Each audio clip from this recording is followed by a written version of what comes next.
actions and decisions, the representatives we have elected may govern the Far North District Council with imagination, skill and wisdom to achieve a fairer and more united community that enhances the well-being of our district and solves the district's problems efficiently and effectively. I don't think there are any apologies. Anybody aware of? Any matters of declaration? I'm unaware of any. Your Worship, none at this stage. I beg your pardon? None to be recorded at None this. to be recorded. Okay. All right. So we need to just, if we turn to the agenda, just bear with me a second or two. We have a motion on page 12 that council note the 124 valid submissions and B, deliberate on submissions. I will move that. Do I have a seconder, please? Thank you, Anne. Deputy Mayor, is there any discussion on that? If not, can we have the vote up, please? I'm in favour. Councillor Court? Favour. Councillor Clendon? Aye. Councillor Collard? In favour. Councillor Foy? Favour. Councillor Aye. Ruddett? Thank you, Maddie. Councillor Smith? Aye. Councillor Stratford? Aye. Councillor Tepanier? Aye. Councillor Vucic? Aye. Okay, so now we come to we go to responses and recommendations, which is on page 23, but I first want to take you to, just bear with me a second, 4.1 when I can find it.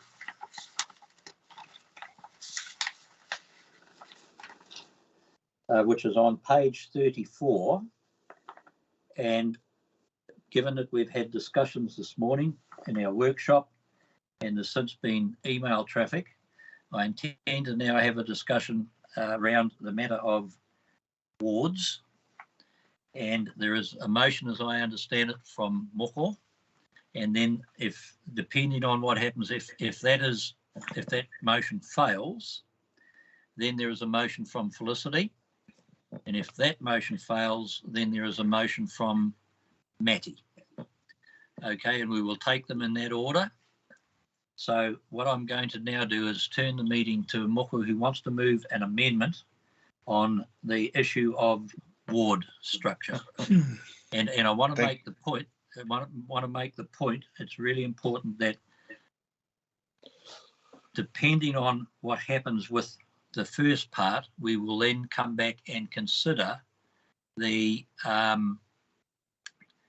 we will then go to just let me make sure I've got this right, 3.15, and we will talk about the number of councillors. So first of all, we've got to go through until we find out what our ward structure is. Then when we do that, then we'll come to the numbers, which is on 315. Okay, is that all okay? Okay, Moko, we'll leave it with you, please. The floor is yours, sir, to move your amendment. Thank you, Your Worship. Could I ask staff to put the amendment up for me?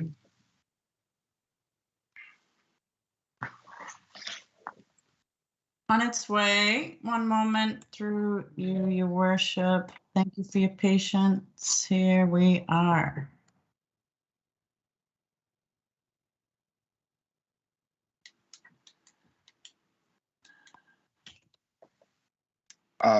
Thank you. So I'm moving an amendment that council has one general ward and one Māori ward for the 2022 election. Do I need a seconder before I get into my kōrero, Your Worship? I will have. Can someone second the amendment? I'm seconding the motion. Thank you, Your Worship. Thank you, Councillor Court. Just before you speak, Moko, can I just make the point that when we talk about one general ward and one Māori ward, we are talking about both wards covering the whole of the district. Kia ora. Thank you. Thank you, Your Worship. Thank you. Thank you, Moho. The floor is yours. Thank you. Rauranga tirama, esteemed colleagues, and to all of our Far North residents who are watching this. I'm really excited to be at this point of our representation review where we are looking at the makeup of how our district will be represented and how our residents and ourselves will vote at the 2022 election. And I'm moving this amendment to go to a two-ward structure of a district-wide general ward and a district-wide Māori ward. And I'm going to touch on a few of the reasons why. One of our hakatauki that we often use is he waka e kenua, a waka in which we're all in together. But our current ward structure means that we're actually often in different waka and rowing in different spaces and places. What I'm trying to do with this amendment is to get us all into the same waka, general ward councillors and Māori ward councillors alike, both in the same waka. And I want to go back in history a little bit because prior to 1989, 32 years ago, we had 6 identified communities of interest making councils for Kaitaia Borough, Mangonui County, Whangaroa County, Bay of Islands County, Hokianga County, and Kaikohe Borough. Somewhere along that line of 32 years, those 6 became 3, the 3 wards that we have today, Bay of Islands, Whangaroa, Kaikohe, Hokianga, and Te Heku. But 3 is still not a united Far North. We have a single district, but the hakapapa of our district is that it is actually made up of many parts. What I'm attempting to do with this amendment is to bring the voting of this district and its representation under a single umbrella so that we can actually, as councillors, make decisions for all of the people of the Far North, no matter if you're living on this side of the line of the Bay of Islands, Whangaroa ward boundary, or the other side of the line on the Kaikohe Hokianga ward boundary. We made a huge decision to change our voting system from first past the post to single transferable voting last year. Under single transferable voting, with a 50% voter turnout, and in the 2019 election, the Far North District Council had 47% voter turnout, a candidate will only need around 2,500 first preferential votes to get elected in. It changes the game. It changes the way we need to think about the game. It makes the way a candidate can get elected on extremely doable, no matter whether they're from a larger community such as Kirikiri. And I know there are fears that our larger communities, our larger populations will then win the election and have control over the council. But this isn't about fear-mongering, and it's not about that.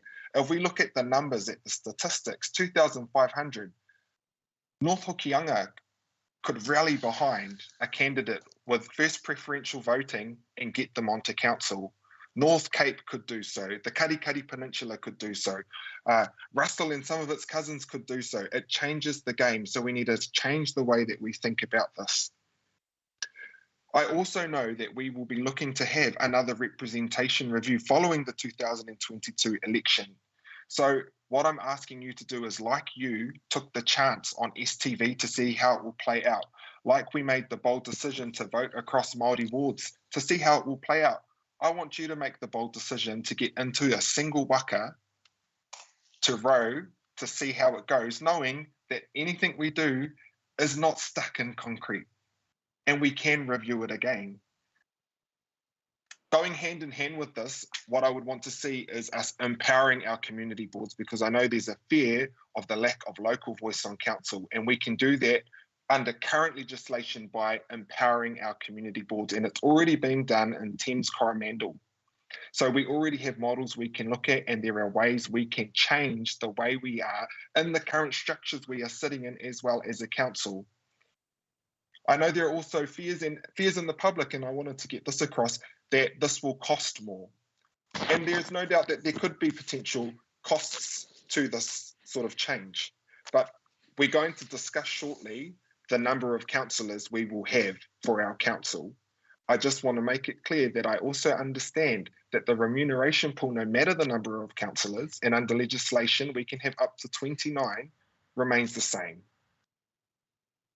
Finally, I want to just touch on an interesting fact that came out of Local Government New Zealand's election results following the 2019 election, the Far North District was the most competitive council race out of all 78 councils in this country, which means that there is a huge appetite for representation on our council. I want that representation to all be in the same waka. He waka eke noa. Think about it, share your concerns, but let's go for it. Kia ora. Thank you, Moko. Just so people understand, thank you for that presentation. People understand how I intend to run this. I'm going to ask Councillor Deputy Mayor Court to speak next, as she's a seconder. Then I'm going to ask for someone who wishes to speak against. I'll then take a speaker for, and then a couple against, and then depending on how I may just adopt standing orders to allow others, if they wish to have an input, to do so, because this is quite an important thing. Normally it would be 3 against, 3 for, 3 against, and then we would vote with the right of reply from the mover, of course. But I may just extend that just so everybody understands. Councillor Court. Thank you, Your Worship. I've been involved in local body politics since the amalgamation in 1989. And in my view, we are all still in separate wakas. And until we are in that one waka together, paddling in the same direction, I think our district will always struggle with fair and equitable outcomes. Our current local government structure delivers significant value to our communities, but we are under pressure.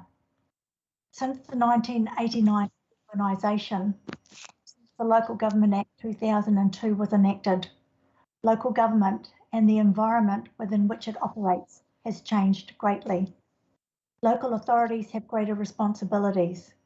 We must meet higher regulatory and community standards, more complex engagement, decision-making and accountability requirements. We must respond to rapid evolution of technology and increasingly complex social, cultural, economic and environmental issues. To carry out these roles, new and better systems of local government are required. Changes to representation arrangements should be considered in the context of strengthened local democracy, decision-making and leadership. The government has a significant reform agenda across several policy areas, including resource management, 3 waters, health, education and other sectors, all of which have significant implications for local democracy.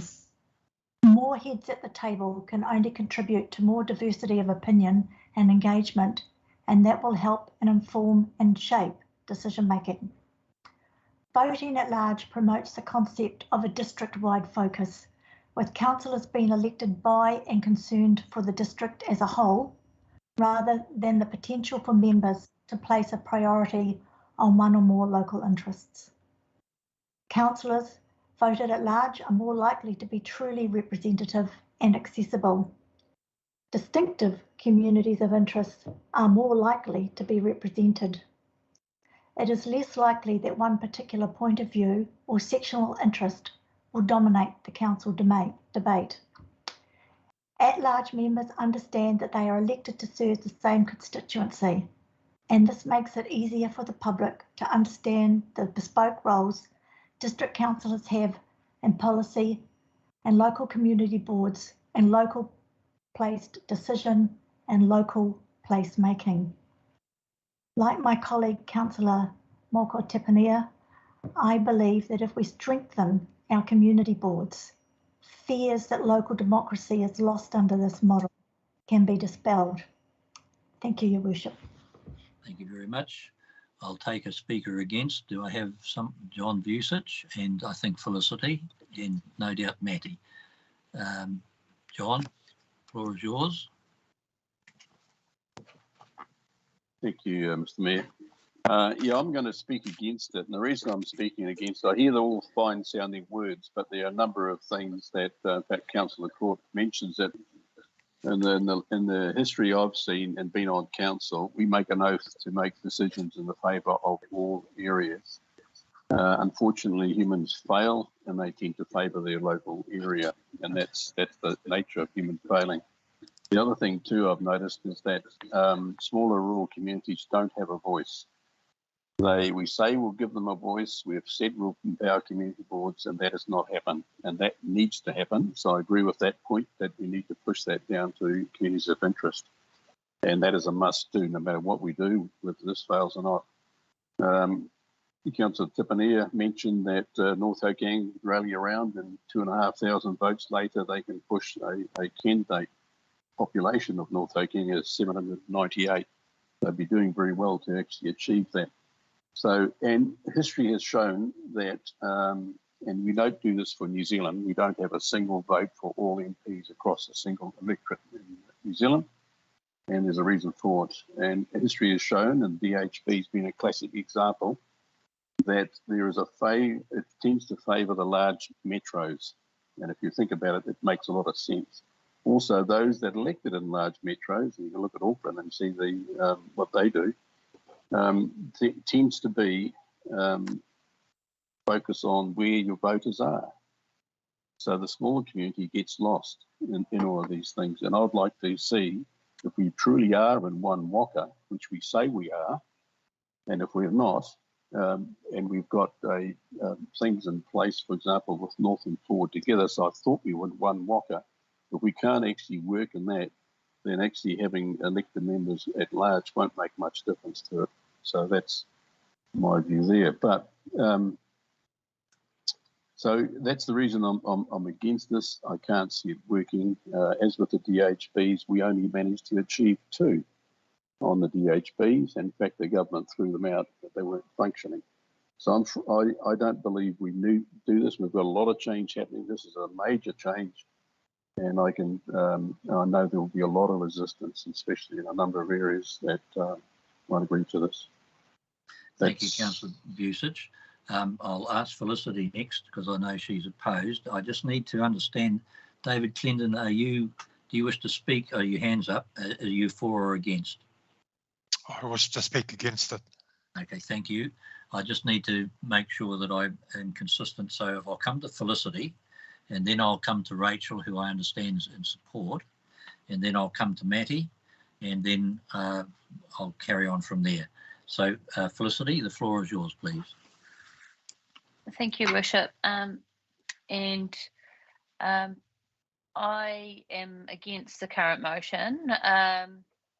And I just wanted to say, though, that I do support quite a few of the matters raised by Councillor Tipinia, in particular about empowering community boards. I also note, though, that the decision we're making today does not actually impact the delegations of the next council to the community boards. That's the next council's decision, not ours. If that was within our control, then I would love to have that discussion. Also, what's not within our control is the remuneration of those community board members. Also, what's not within our control is the way that the statistics work in terms of the Electoral Act. So a number of these elements outside of our control. I agree with Councillor Busich about the reason why we have our wards and we have people to represent certain areas, or else Parliament, why wouldn't we just do an at-large vote for the whole of New Zealand for people? The reason is that people's worldview is reflected from where they are raised, where they come from in their backyard. And in particular, our district geographically is huge. And how can one person who lives hours and hours away truly understand and truly have a grasp of those local issues? In short, I don't support the current motion. I support the current ward structure, and I think that time will come when the government does reform local government and we can empower community boards. It's just not the right time currently. Thank you. Thank you very much. Rachel, can we hear from you, please? Thank you, Your Worship, and thank you to Councillor Tipinia and Councillor Court for bringing this amendment to the table today. When I reflect back to the very first workshop that this council had in regards to the representation review, we were posed with a question of how we wanted to approach it. We were given the option to stick with the status quo, to carry on the trajectory that we were on, or to throw caution to the wind and give Radical a nudge. I think it's safe to say that I didn't decide to stand for council to stick with status quo, and I will always be in favour of investigating the Radical. I'm proud of the investigation that we've done to date.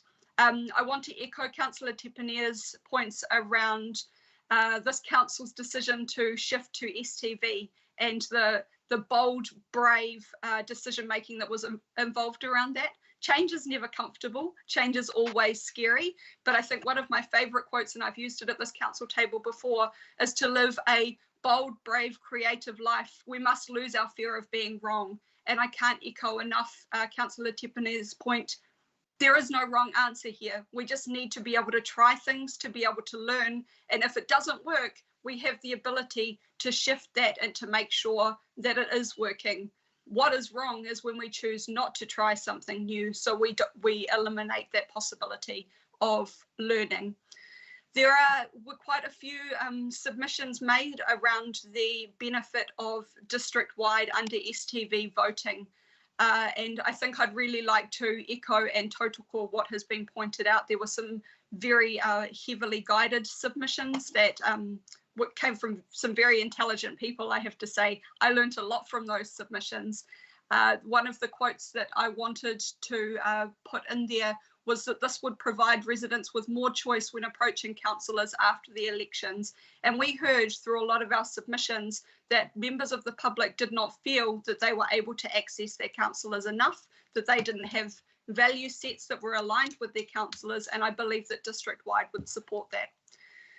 Council is here to make strategic high-level decisions on behalf of its communities. We have to make those based on evidence and data. We balance those with our own value set. And then if we were to truly empower community boards, we would allow that local voice to come into that decision-making if we had a fit-for-purpose, robust framework that truly empowered that. I know everybody around this table wants to achieve that localism voice at our table and empower our community boards. I think that this will deliver that. District-wide will mean that regardless of where you live in the district, you will vote for the same number of representation as anyone else on the electoral roll. Under our proposed numbers that we have in the proposal we put out for consultation, if you live in the Te Hiku ward, for example, on the general roll, you would elect 2 councillors to represent you and the rest of the district. I want to make that really clear and reiterate that when you elect those councillors, they don't represent you because they live next door to you. You went to the pub with them, their kids went to school with your kids. You elect them to represent the entire district. District-wide would give a resident of Te Kau, a resident of North Hokianga, a resident of Kirikiri, the ability to vote for 6 people in the general roll or 4 people on the Māori roll based on their values and commitment to local governance. They would be able to make that decision based on the person, not based on where they live. Councillor Vucic, I hear your point around smaller communities needing a voice, and I absolutely agree with you. And there is more that we need to do in the community board space. But I think that if we want to give community boards the money that they deserve and to push councillors to stay in their high-level strategic lane and focus on the district-wide aspect, which is the oath that we swore, then this is the first step to truly empowering and delivering that. Again, I want to thank my fellow councillors for bringing this to the table. I strongly support a transition to district-wide. Kia ora. Thank you, Rachel. Matty, can we come to you, please? Thank you, Mayor Carter. I certainly won't go on that long. No, I'm quite shocked by Moka's motion, actually, and his explanation. I don't want to say the reasons in front of you all, but there's no doubt that if we voted that way, the very far north of Te Hiku ward will suffer. They're already suffering with the infrastructure as it is. Moka, you mentioned about Māori seats. We voted for Māori seats. We sure did. It was my vote that swung things, mate. And I think I made a mistake. But I fully support Felicity and John Vucic. Okay, thank you, Matty. Kelly, I've just sent you a text. If you could have a look at it, please. Dave Collard, do you wish to make a comment? Yes, I do, Mayor Carter. I stand in awe a little bit of the eloquence of the speakers before me. It has been quite humbling just listening to them. However, I am somewhat against the at-large position that has been put forward. I'm very, very concerned in terms of representation and the possibilities of areas not getting people of passion representing them. For instance, the Hokianga or Te Iku, where I do live, it is understandable that a person in the Eastern Ward has not even been to some of the places that we do represent, and I'm very, very concerned about those because they don't know what those issues are. And that's why we are elected from these areas. Yes, we do represent the whole area. There is no doubt. We take an oath for that. And we trust in our other councillors that they are able to share the information, share the issues, so that we can present solutions to fix those up if we possibly can. I live in fear that if we go to a one ward in terms of the general ward, and also for the Maori ward, that all of it is possible that all of the elected members can come from a specific area of voters. There's a whole heap of potential candidates would be named up, and I know that if I'm voting and all of that, I wouldn't be wanting to vote for 7 names or 8 names, whatever the number is, all from Te Hiku. I'd love to see that, but it wouldn't happen. Certainly, the Eastern Ward would not be wanting to vote for anybody from Te Hiku because they want their people in there, just representing them and representing their issues. So certainly, I'm very much against it. I'm very much for trying something new, and I think that we're doing that with STV. There is absolutely no doubt about that. It is something new, and we've taken that plunge. Again, I was possibly against that at the time, but I understand it a hell of a lot better now. Thank you, Dave. And I'm going to, I know that we're over time on this debate, but I think it is really, it's the whole key about this. So I intend to ask David Clendon, and then if Kelly wishes to take the floor, she's welcome to after David. Yeah, thank you, Mr. Mayor. I don't agree with this proposition. 4 points I'd make. One is, Moko has quite rightly pointed out, it would be wonderful to have a unified council. We can achieve that. To get unity around the council table to vote in the common good, if you like, then that requires an attitude of councillors, a willingness to honour the pledge that we make when we are sworn as councillors to represent the whole district. But also, my second point, there's an expectation, and certainly in my experience, we each bring a level of local knowledge. I feel I know a fair bit about what the community in the area I live thinks and aspires to and hopes to achieve. I think I've got a fairly good handle on South Hokianga, parts of Hokianga. I understand those people. I've got friends and relations there. Kaitai is a bit of a mystery to me in some regards. I know roughly, obviously, where it is and what some of those people would want and need, but around the nuances, I don't claim to have that intimate knowledge of that environment. And I think that is what we would be in real danger of losing if we go to an at-large model. If we went to an at-large model, if I was a kind of a cunning politician, what I would do here in Kerikeri is establish a ticket. I'd get 4 or 5 other like-minded people, I'd form a ticket, and I'd go hard to get that ticket elected. And that wouldn't be a difficult thing to achieve, because often at local government level, people are unsure who to vote for because they don't know who the people are. Put up a ticket with a couple of hot button issues, you'd almost guarantee that you could dominate a council from one area. That wouldn't be a hard thing to do. Wouldn't be a very ethical or good thing to do, but it wouldn't be hard to do either. My final point is that if we want to encourage people to come onto council to get a good number of candidates putting their hand up and a diverse range of candidates, I think it would be rather intimidating for people coming into it. It's about 2.5, 3 hours drive from top to bottom of our district, an hour or more from side to side, depending how far you go out into the wilderness.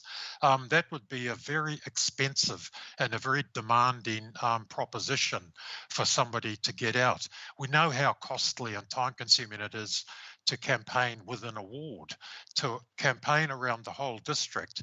I'm sure our mayor could tell us about the joys of doing that. Anybody who stood for the mayoralty, who has to have a presence in every community in that period, in that election period. I really think you would disempower and discourage a lot of people from taking that on. It would seem like a big bite.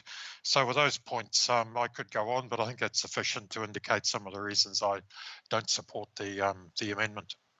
Thank you, David. Can I come to Kelly, please?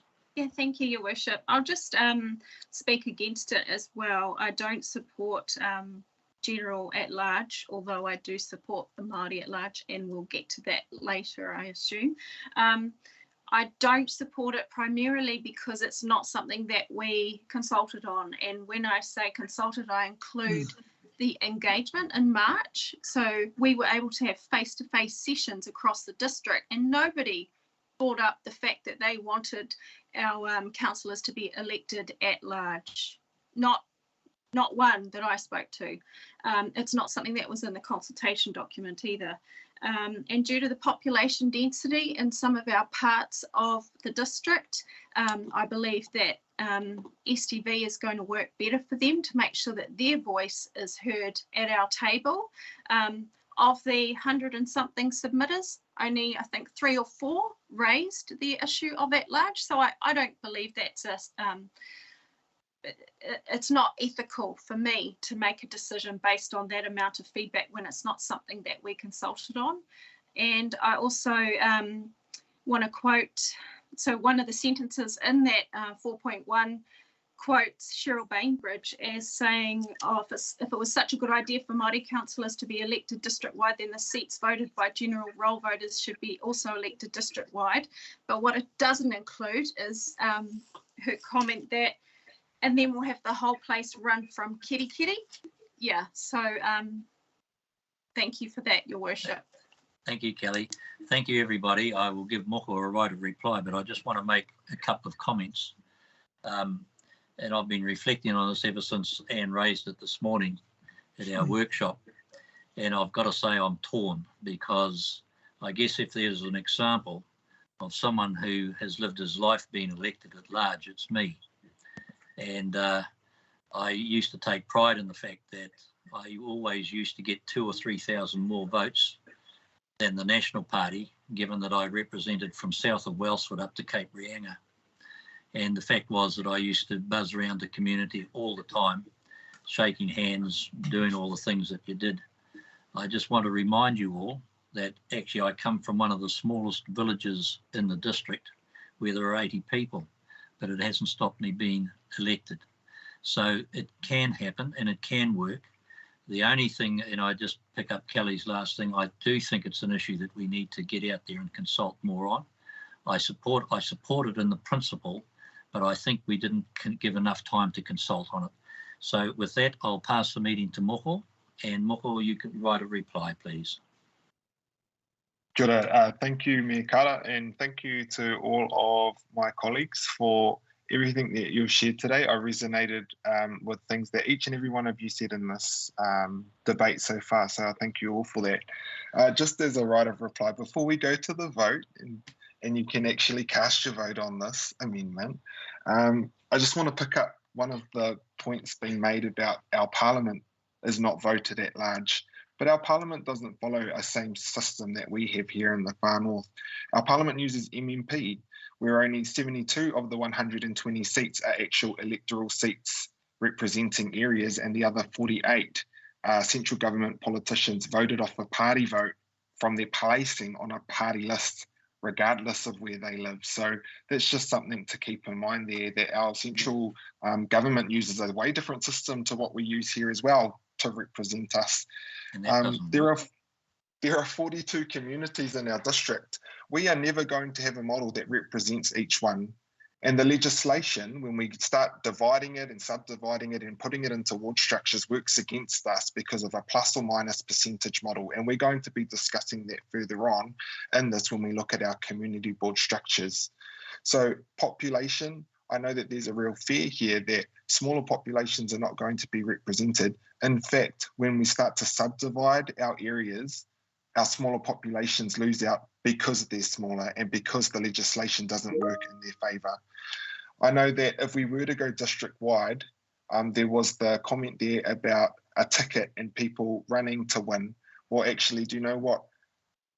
A ticket could also be on a group of people from different areas of our district campaigning on their ability and willingness to represent the district as a whole on particular matters that our entire district needs. So it goes both ways in that space. I don't think this is going to win, but it has been very interesting being able to bring it to the table for discussion. And I know that there's a lot of change coming in the winds for local government. So no doubt, no matter what we decide here, the game is going to change in the coming years, no matter what. Kia ora. Thank you all. Can I just congratulate everybody on what's been an excellent debate? And obviously it's something that will be debated going forward. And if this isn't passed today, it will be an issue that the incoming council will address going forward. And I think that's a really good positive thing. And we'll have time to also talk to the communities if it's not passed now, or even if it is passed now, it can talk to communities. So I'm now going to ask to put the vote. It's been moved and seconded. So I'm against. And Councillor Court? In favour. Councillor Clendon? Opposed. Councillor Collard? Opposed. Councillor Foy? Opposed. Councillor Radich? Against. Councillor Smith? Support. Councillor Stratford? Opposed. Councillor Tepanier? In favour. Councillor Vucic? Against. Okay, so the amendment is lost. So I will now pass the meeting to Felicity, who has indicated she wishes to move an amendment, please.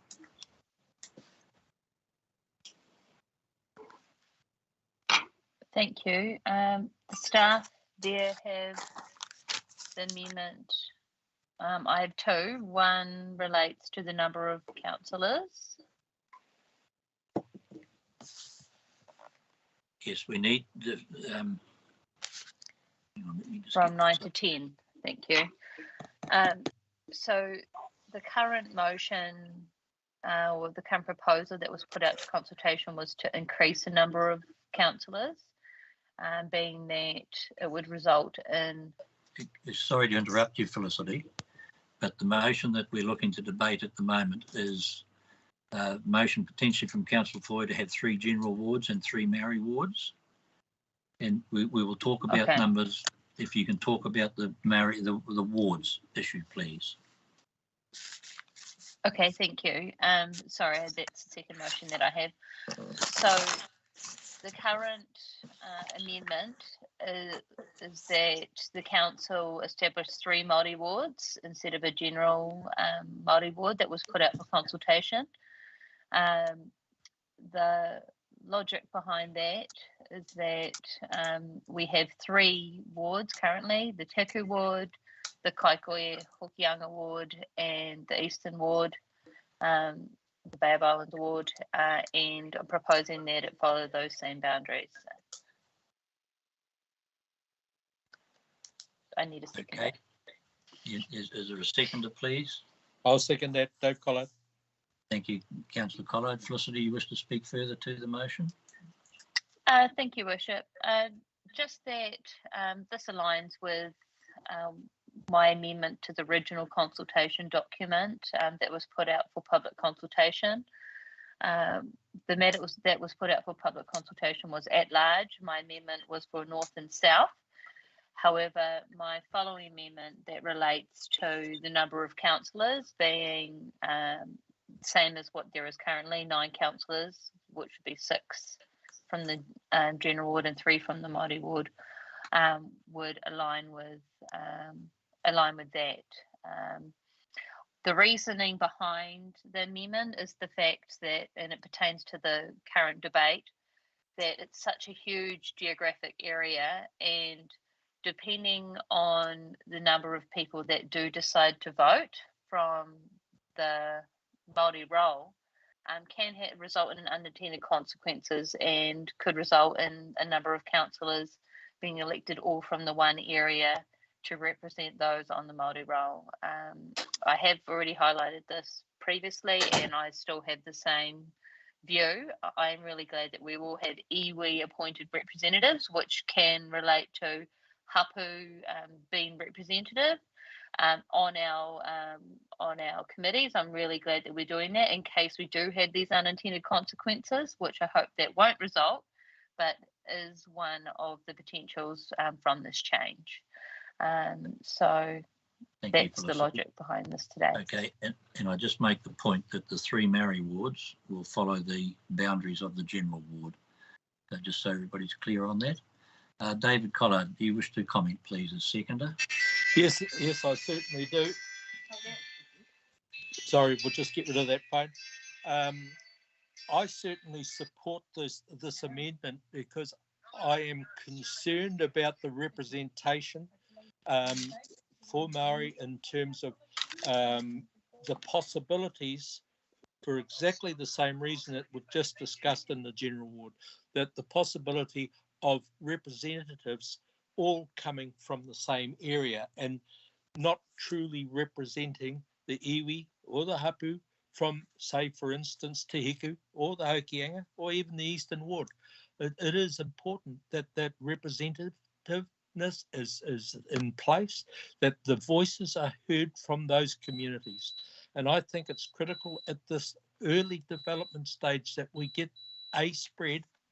And if that is the way we can do that this first time through, that is great. But I am most definitely concerned about that because it's just not, it just doesn't seem to be right that we have this possibility of say, for instance, Te Hiku not being represented by Maori in terms of that at-large voting area.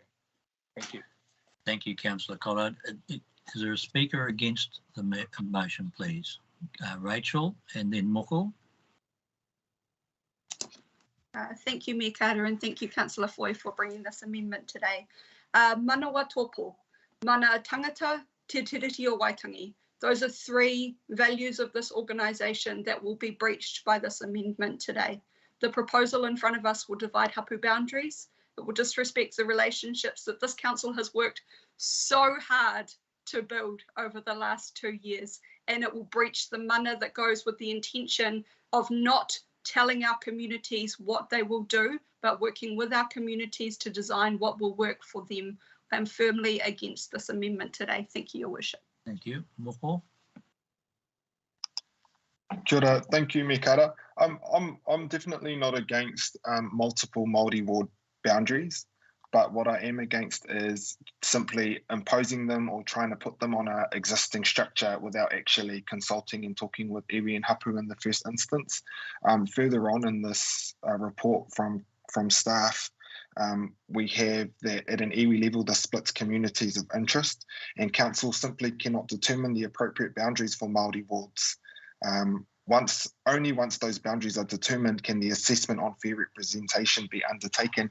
So it's a little bit too soon to be able to do this. We had hoped to have a few workshops with iwi and hapu leaders to go over this, and also with our communities, but the current environment just didn't allow us to be able to successfully hold those. And so as an interim measure, we looked at a district-wide ward, knowing that we could have a representation review following the 2022 election to look at how that could potentially work and how it could potentially follow proper communities of interest and iwi and hapu boundaries. And also one of the unintended consequences of this amendment is that we will lose one of the proposed Māori ward councillors because it just simply won't fit into the tricky legislation which requires percentages and all of that. So in our proposal, we've gone out to the public saying that we are going to have 4 Māori ward councillors. Under this amendment, the only way it can work is if we have 3.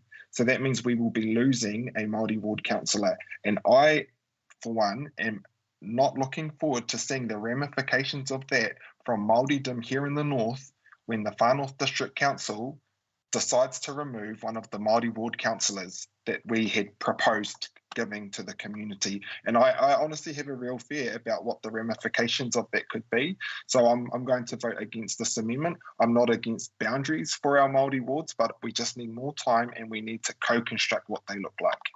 Thank you very much. I want to take another speaker for and another speaker against. Anne, are you for the motion or against? Against. Your Worship, just a point of order. Yes, of course. There isn't a removal of any Māori ward councillors. We haven't made that decision yet. All we've done is put out a proposal to the public for consultation. So just a point of order on one of those matters that Mook has raised. Thank you. And you said you're against. Do I have a speaker for the motion, please? If not, I'll take you, Anne, and you'll be the last speaker, and I'll ask Felicity for a right of reply. Then we'll vote. Anne, the floor is yours. Thank you, Your Worship. I'm going to take a slightly different tack. I concur with what my colleagues, Councillor Smith and Councillor Tiffany, have said, so I won't cover that ground. And it's more for our audience. There is this constant message coming through of this fear that somehow one portion of this district might dominate in the number of representatives at the council table. Not only considering the council table, we're not having a conversation about community boards at this point. Councillors are required to have a very high level strategic and policy decision-making framework. Councillors should not be making local place-based decisions. Councillors are also required to undertake extensive consultation, and I take us back to our training. We were advised to have an open mind, but not an empty mind. We come to the table and we're prepared to listen to these things. So I become increasingly concerned the longer I sit here and I listen to debate about my voice, my area, my patch. There should be no conversations of that nature happening at the council table. At the council table, we should be listening to the voices of that place, that patch, and taking all of their collective views on board and making our decision that way. Thank you, Your Worship. Thank you very much. Right, I intend now to put the motion. So can we have the vote up, please? Motion being that we go from 10 councillors to 9 councillors, 6 and 3.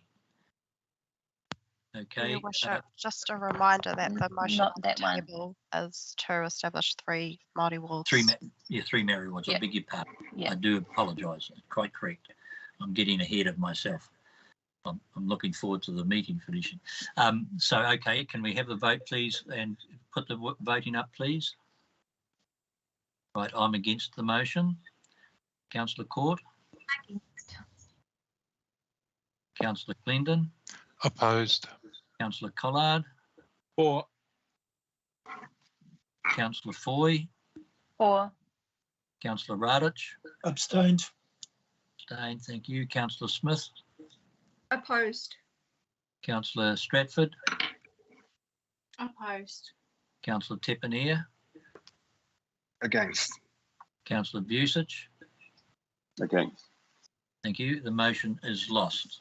Now, Matty or Councillor Radich, sorry, has got a further motion to put. Matty, and that's to do, if I understand correctly, to do with numbers. True.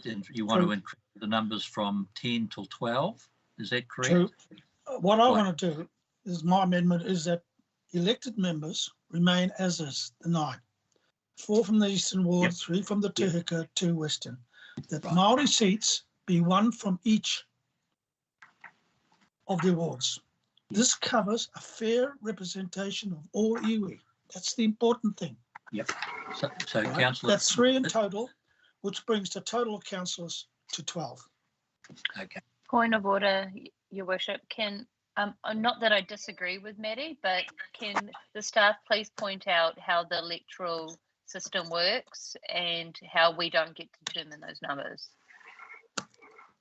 Through you, Your Worship, I'm going to ask Caroline and Dale for a comment. This was an issue, and it's a point you made this morning, Your Worship, that everything must be connected with the process we've gone through.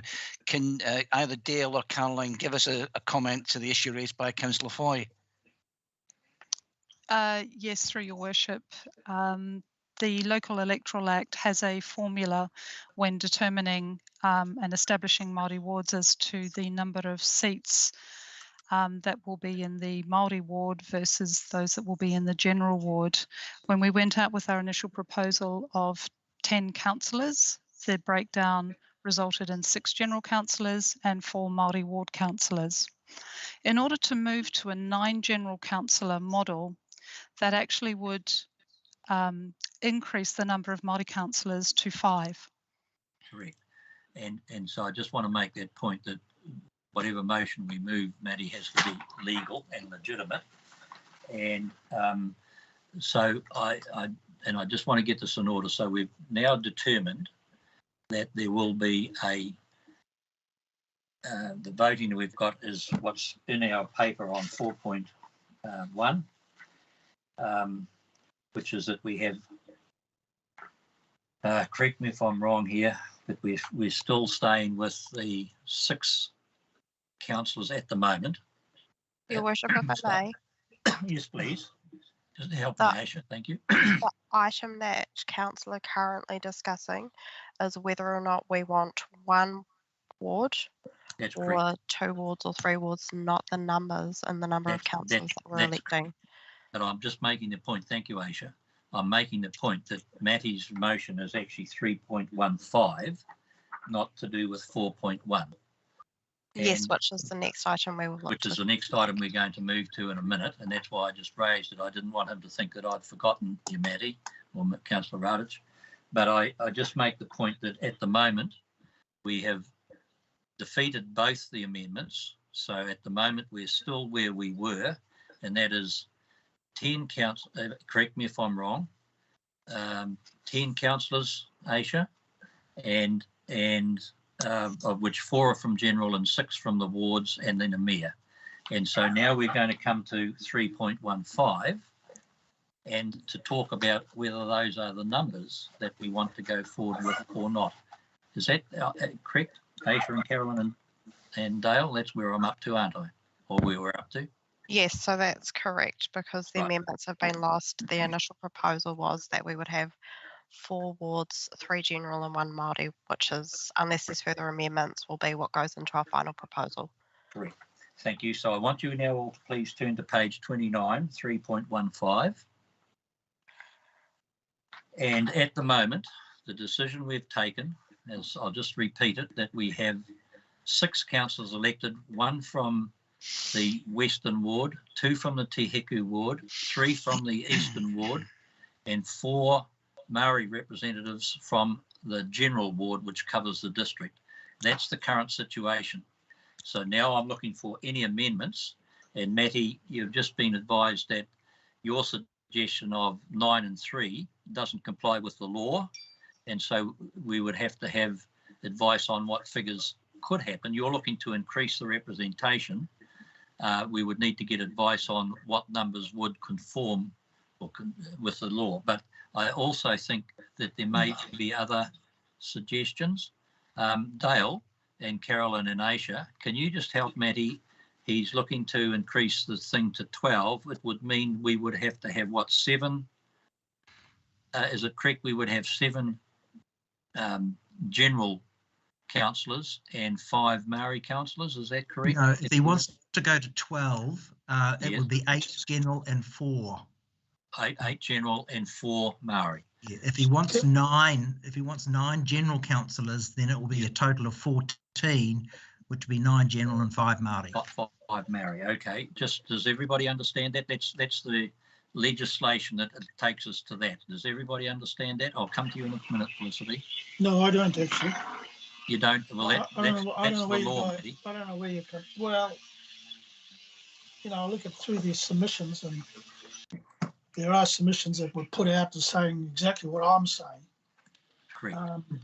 I can't see what the problem is. the problem's the law, Matty. That's why we have Dale here, who is a specialist in elections and local government elections, and he is telling us that the law prohibits us from having 9 and 3, that we would have to have 8 and 5, I think you said, Dale?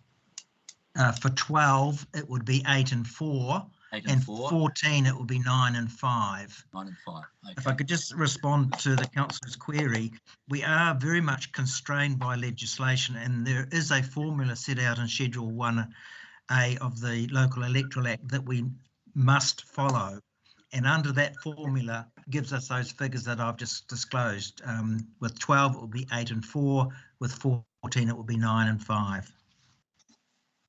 Okay, so Matty, I'm going to come to Felicity next because she's had hang on, just a point of order, Mr. Chair. Could I raise a point of order? Yes, you can. I'm not sure what motion we are discussing. I don't see a motion on the table. Okay, so David, thank you for that. That's what I'm trying to get to. Matty wanted to move a motion, and I want him to move a legal motion. And so we're just trying to get his motion so it's legal. And he will need to, if he wishes to move it, and he may not, he would need to move that we're 12, which is 8 and 4, or 14, which is 9 and 5. So, Matty, just think about that. I'll go with 8 and 4. I'm happy. You'll go with 8. So, okay, you're moving a motion. I'll second. Just hang on a second. So Matty's moved a motion that we increase our representation to 12. Yep. And that 8 of those are elected from the general wards. Right. We'll have to decide what numbers from each now, if it's passed, and 4 are from Maori representatives from the Maori ward elected at large, because that's what we're still at. Okay. Now, Felicity, do you want to make comment on this proposal, or have you got something different that? And I just want to know whether I'm allowing you to speak on doing the right thing. What is it? Your point, please, Felicity. And then Anne's got her hand up. Did you get my second of it though? Sorry. It's Kelly. I seconded Matty's motion. Yes, Felicity, do you want to speak to this motion, or have you got a point that you want to raise? Thank you. I'm happy to speak to this motion. Okay. If you like, but this isn't my. I'd be moving a different motion here. Okay, but you want? Okay, I'll come to you, and I just want to order. So at the moment, we've got a motion on the floor. And have you got a point of order, or do you want to speak to the motion? I have a point of order that I'd like clarity on from Dale, please. Thank you. We can't move an emotion unless there is a submission that sets up. Do we have a submission that supports 12? We have a submission that supports 14. So I would like some clarity on that, and I will foreshadow that should this motion fail, I would be moving to 14. Okay, Dale. Can you respond? I believe we have a submission. I believe we have a submission recommending 11, and I believe we have a recommendation recommending 14, but we don't have one for 12. However, Dale, can I just inform the meeting? Can I just inform? Point of order, Your Worship. There's no submission. The movement, the recommendation is invalid. No, that's Dale, just order, please. Dale and I talked about this with Aisha and Caroline earlier, and it doesn't make it invalid. It means that if we were to accept and adopt Matty's resolution, who is it that looks at these things, Dale? The Local Government Commission will look at everything. Commission. And they then decide whether it's valid or not. So we can go to 12. I just want to make that point. As I understand it, Dale, can you just confirm that we could put 12 in if we wished? Because we don't have a submission to support this, council can do what it likes, really. But the first thing that the commission will be asking is, where's your evidence to support the 12? What submissions, was there any, you didn't consult on 12 in your initial proposal. Why have you gone to 14 or sorry, you only consulted on 10. Why have you gone to 12 when there's no submissions to support 12? So council can do that. It will go off to the commission, but these are the questions that they will ask, and they may or may not accept that. Okay, thank you for that. Does that help you, Councillor Cord? I'm sorry, Your Worship, I'm just belabouring the point. We workshopped this morning and we were quite clear that unless there was a submission there in support, we could not move a motion because that was ultra vires, and I'm just getting conflicting advice now, so I'm there. Yes, we are, and I think the advice we're getting from Dale is that we can, but we've got to be able to justify it if we do it to move to 12. Put it to the vote, Okay. Mr. Mayor. Sorry, what's that? Put it to the vote, Mr. Mayor. Oh, well, thank you, Maddie. So, Maddie, do you want to speak further to the motion? No. Okay. Just looking here, I've got some hands up and I'm just trying to see. Felicity, Kelly, did you want to speak to the motion? Kelly, the floor is yours. Yep, I'm happy to support this motion because there were a number of submitters that didn't want to lose any general seat councillors. So whilst there's not specificity around a number that they wanted there to be, there is support for it, and even submitter Jane Johnson, although she was specific with 14 in her verbal, she said, and I've spoken to her today as well, you know, just get us a couple more councillors, please, because the people want to see more of us on the ground. They want us to be more contactable and accessible. Thank you. Thank you. Now, I've taken Matty and Kelly in favour. Do I have a speaker against, please? Anne, you wish to speak against the motion? Mr. Mayor, I'd like to ask a question for clarity. There's a couple of issues that I don't understand and I would need to before I can vote. So at some point, if I could, please. Do you want to do a point of order? If that's the best way, a point of order, yes. Okay, I'll take your point of order then, David, for Thank you. Well, two clarification. things. The request is for 8 plus 4. Does the 8 include the mayor, or would there still be a mayor additional to that 12? Second question. Okay, so it's 8 councillors general plus 4 Māori plus 1 mayor. How then would those 8 councillors be divided amongst the 3 wards is my next question.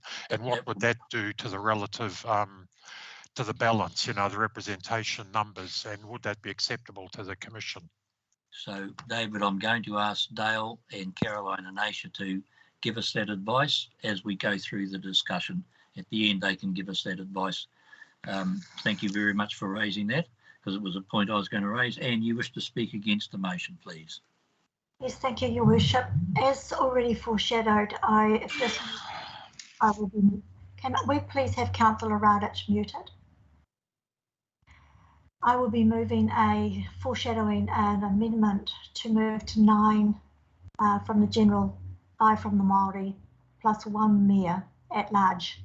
The reason that I will be foreshadowing that, is that has been supported by a significant number of submissions. Particularly, I referenced the Jane Johnston submission, which purports to represent the Kirikiri residents and ratepayers and the Paihia residents and ratepayers. I have no reason to suggest that that's not correct, and that represents collectively hundreds of submissions. They were quite clear in their submissions that they wanted to see more of us, not less of us. And I direct my colleagues back to my presentation at the earlier meeting, where I talked about the avalanche of local reform that is coming our way and the requirement for elected members to be all things to all people. At this point in time, I am aware that elected members, some elected members, are working 16-hour days, 7 days a week, and they're falling behind on their workload. If we want to have really effective representation for the people and diversity of opinion and thought at the board table, then more heads is better than lesser heads. So I think we might be selling ourselves a little bit short. I also want to come back to a point Councillor Tepania made earlier, that there's concern out there that this is going to cost more. It won't cost more. The pool is the same. And for the audience who like it to a cake, you're given a cake. You can cut it between 10 or you can cut it between 14. The cake is still the same size. So the only additional cost would be a few more sandwiches at lunchtime, perhaps another iPad and a bit more mileage maybe. But the costs are negligible, but you would have more diversity of opinion and thought at the table. Thank you. Thank you. I'm just going to pause the debate from elected members because Dale's now got his hand up to give us advice, please. Could I just quote from the Local Government Commission guidelines that they put out, and to quote, each local authority needs to consider all submissions received and must be able to demonstrate that it has done this by providing reasons for the acceptance or rejection of submissions. Amendments in a local authority's final proposal should be made in response to submissions, or else the initial proposal needs to be retained. Otherwise, the community has not had an opportunity to give feedback on all aspects of the proposal, and community members may have grounds to submit appeals and or objections. So that's a direct quote from the Local Government Commission. So Dale, what I take from that is you're telling us that given that we didn't have a submission directly on 12 or 8 and 4, that we actually can't continue with this motion. Is that what you're giving us? That's what I'm alluding to, because if you did continue on this, as I said earlier, the first question the Commission will ask is, where's your evidence? Where's your submission? And very well may just chuck it out because of that lack of submission. Point of order. Yeah, yes, I've got that, Felicity. I just want to get clarification. So we're very clear that any change we make must be with a reference to a submission. And we haven't had a submission on having 12 councillors, regardless of the structure.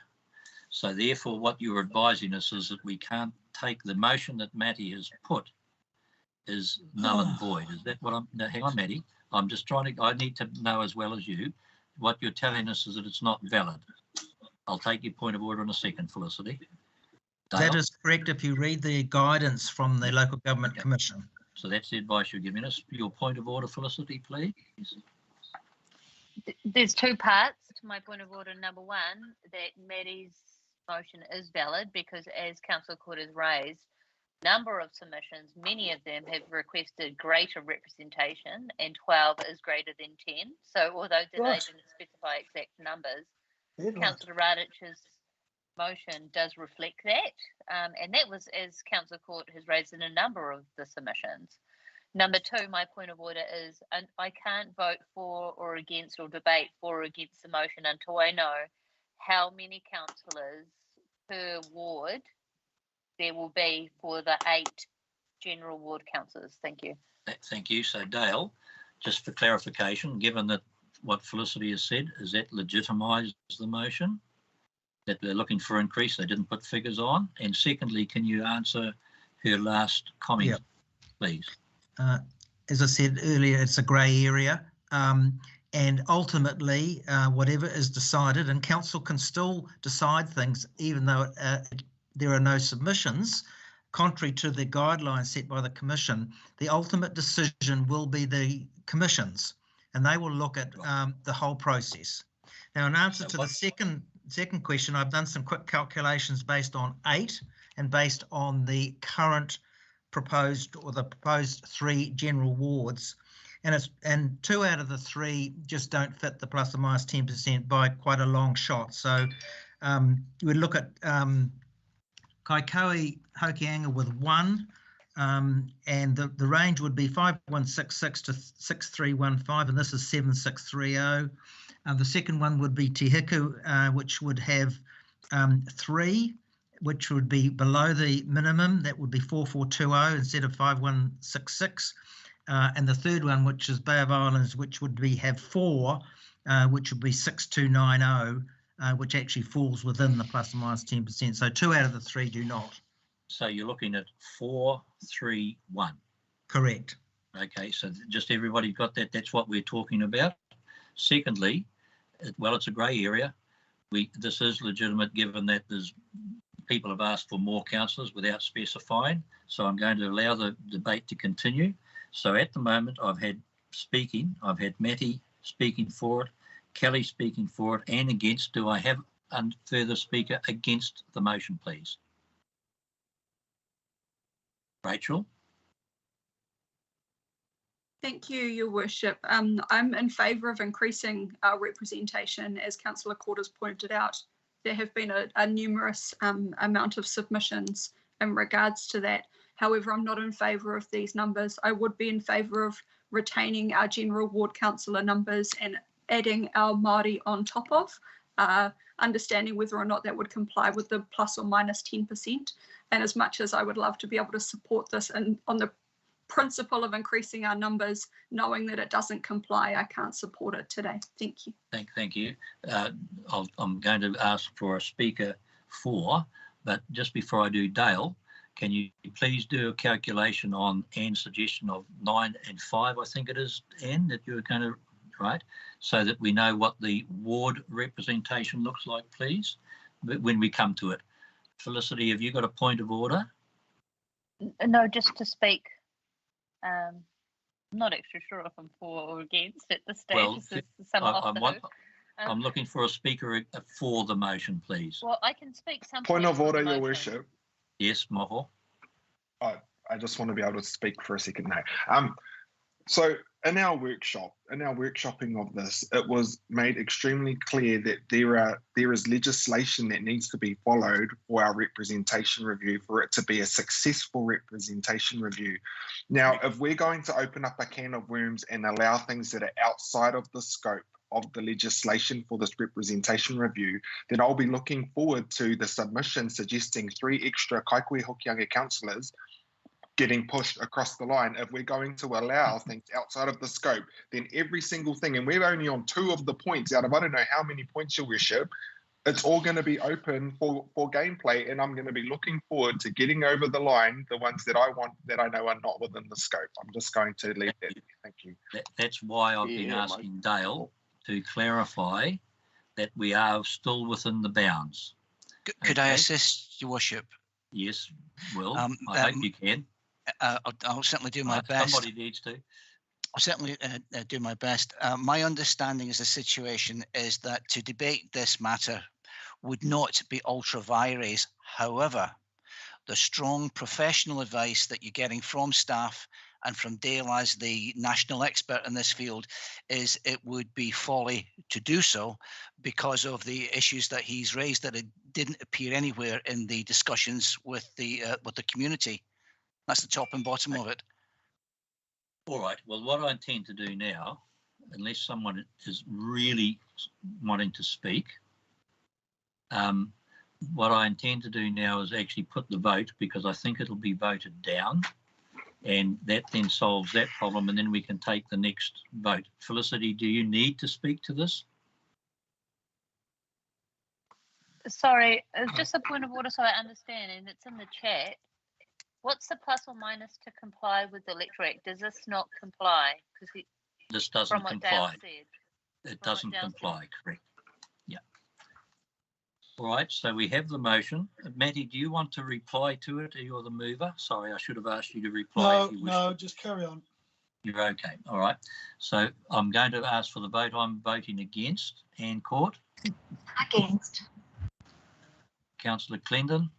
Opposed. Councillor Collard? For. Councillor Foy?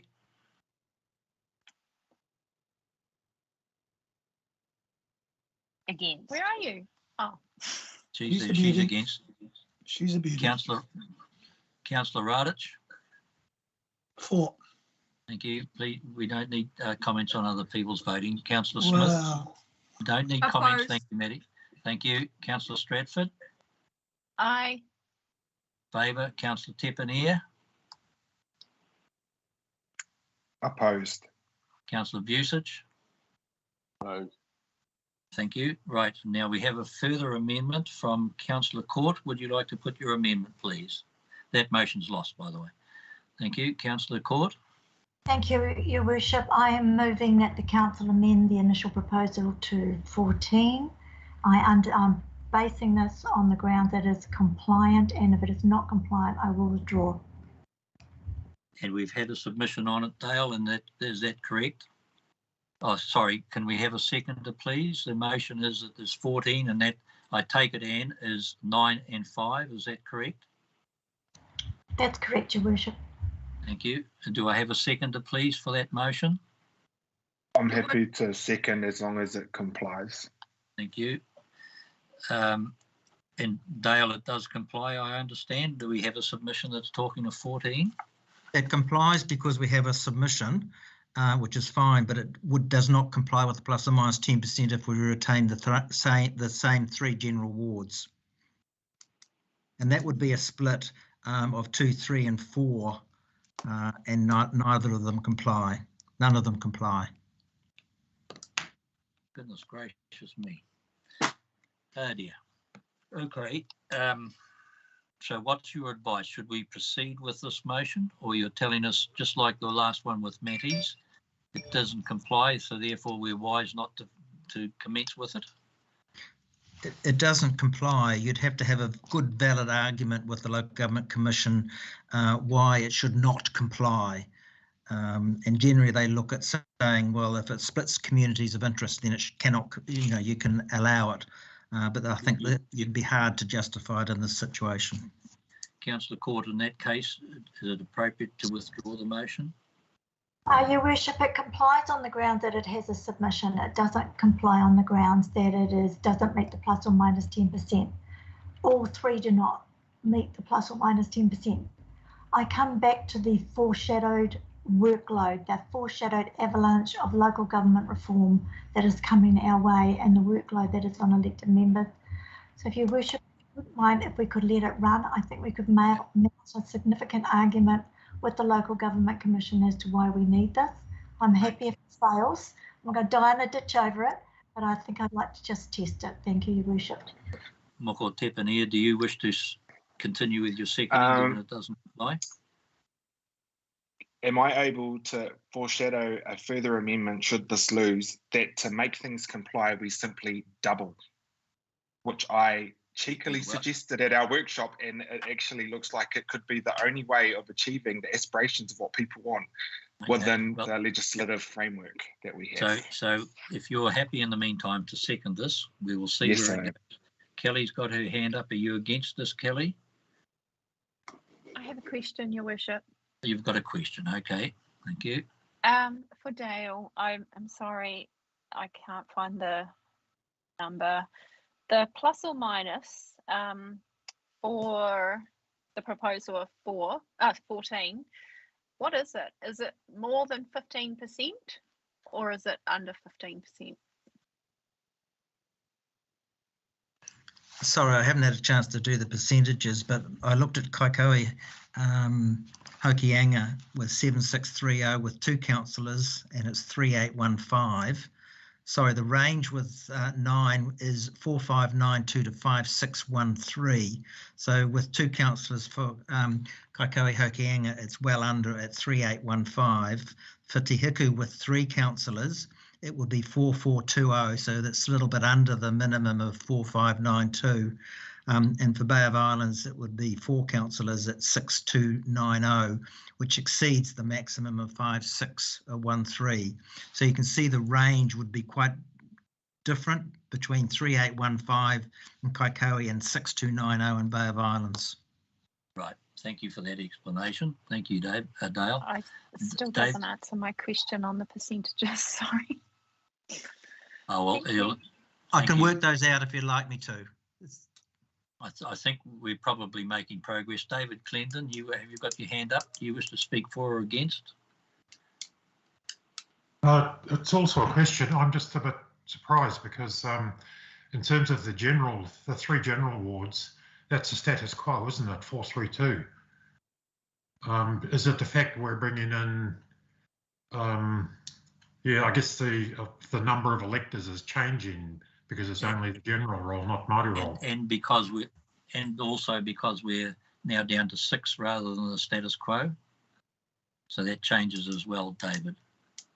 Yes, the general role, David, plus also some territory was taken out off the Hokianga one as well. Yep. So is there anyone, we've got a mover and a seconder. Is there anyone who wishes to speak for and against? Otherwise, I want to put the motion. If not, okay, can we have the vote? Oh, yes, Matty. Sorry. What was the motion? Oh, hang on, where's the motion? Is it here? The motion's just there that we increase the 14 councillors, 9 general and 5 Maori. It doesn't comply. Sorry, did I hear someone else's voice? Yeah, I've got my hand up and my virtual hand up. Felicity, and then Rachel. Right, Felicity. Thank you. I wanted to vote against the motion. Staff can clarify how many community board members we have. We're one of the only council, one of the few councils in New Zealand that have community boards, and they're fantastic. But it means the total number of elected members that our council have is something about 30. I mean, that's a huge number of elected members, let alone increasing the number of councillors. Although I do support, having a good number of elected members, this will just be gigantic. Yeah. And so I'm totally against increasing it this far. I'm supportive of what was put out for consultation if we're going to be going this high. Thank you. Rachel, can we have a quick comment, please? You're for or against? Your Worship, I just wanted to pick up on the point that Dale, the offer that Dale has made to model the numbers. I'm coming really unstuck with the numbers, and I'd like to ask if there's chance of an adjournment to understand what that looks like. No, I don't want to adjourn because we know that at the moment they don't. So, Dale, are you able to respond how quickly? Otherwise, I'm going to put the vote. I've now got those percentages that Kelly asked for. So Kaikoura Hokianga is minus 25.24%. Te Hiku is minus 13.38%. And Bay of Islands is plus 23.26%. That's based on the 9 general councillors on the existing 3 wards. Thank you very much. That's very helpful. I hope that answers your question, Rachel. And do you want a right of reply? No, thank you, Your Worship. Okay, I'm going to now put the vote up, please.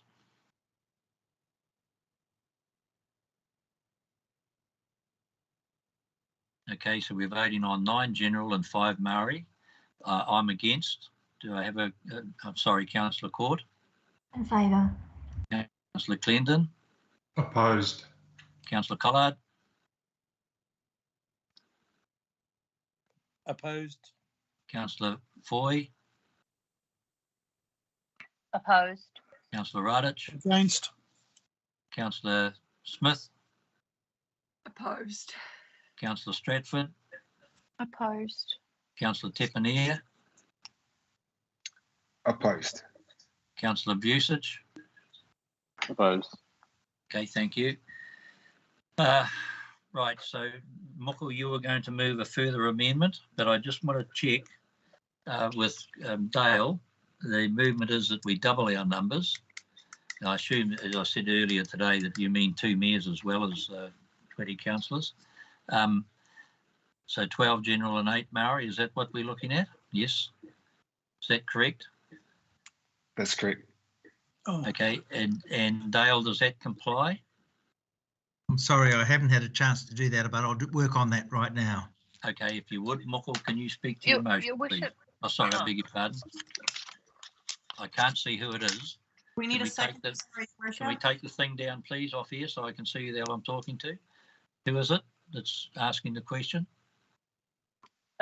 Sorry, it's Felicity. Felicity. He did his seconder, but I was one of the only councillors that did email through an amendment, and it's yet to be put through the numbers that I proposed. That did comply because I did check the numbers for my amendment before. Right. Unlike some of these other ones. I beg your pardon, and that's probably my fault that I haven't. I beg your pardon. You're quite right. You have 2. So sorry, Felicity. I'll come to you as soon as we're finished with this one, assuming it doesn't get passed. Moko. Kia ora, Your Worship. I need a seconder so I can speak to this amazing amendment I have here. Do we have a seconder for Moko's amendment? I'm happy to second it so we can debate it out. Right, John Vucic seconded it. Thank you, Your Worship. floor is I'll yours. speak to my amendment. Thank you. Sorry, point of order, Yes. Mr. Chair. Yes, Could certainly, we David. I've heard that the proposition to double. I'm not quite sure what it is. We're supposed to be doubling, so could we have some clarity about what the amendment is, please? So at the moment, the amendment is that there are 12 general councillors and 8 Maori councillors. Okay, that's what's proposed. Thank you. Does that answer your question, David? Yes, thank you. Thank you. Right, Moko. Thank you. Esteemed colleagues, we have gone around in circles talking about numbers today to try and increase the representation from our district. But for some reason or another, it has been falling over because of the legislation and the rules to try and make it fit. Well, do you know what does fit? Our initial proposal ×2 fits. So our initial proposal was for 10 councillors and the mayor. Those 10 councillors will be made up out of 6 general ward councillors and 4 Māori ward councillors. The 4 Māori ward councillors come from a single Māori ward. So that will increase to 8 Māori ward councillors voted across our district by those on the Māori roll. For the 6 increasing to 12 general ward councillors, we would then get 2 Kaikui Hokianga general ward councillors, so that general ward councillor is not the only shoulders bearing the brunt of the electors and the representation of a hugely significant area in 1/3 of our district. The Bay of Islands Whangarua General Ward would go from 3 to 6. Also 6 councillors to represent a hugely populated 1/3 of our district. And Te Heku would go from 2 general ward to 4 general ward councillors. I know that there is sentiment here across the board that we need to increase the number of councillors we have at this table for better representation, but I don't want you to shy away from what that number could be. The legislation allows us to have 29 councillors. Auckland Council itself has 20. In previous workshops, I've brought up the fact that there are some councils in the United Kingdom, for example, I think it's Birmingham City Council, which has 120 councillors. So do not be shy away from the number itself because it's workable.